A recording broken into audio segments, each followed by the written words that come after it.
कावन फलबा छठी देलन छठ करवाना। कावन फलबा छठी देलन छठ करवाना।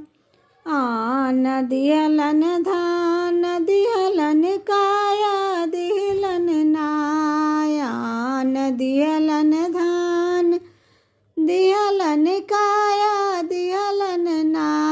गोदी में बालकबा दिहलन छठ करवैना। गोदी में बालकबा दिहलन छठ करवैना। कावन फलबा छठी देलन छठ करवाना। कहथिन दुलरैतिन देई सुनु मोर पियवाना।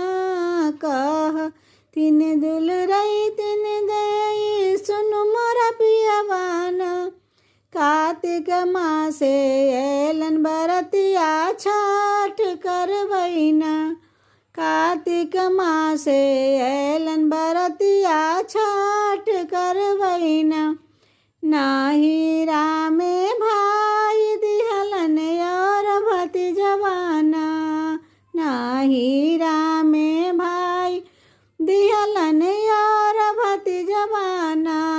सिरों में सिंदूरवा दिहलन छठ करवैना। सिरों में सिंदूरवा दिहलन छठ करवैना।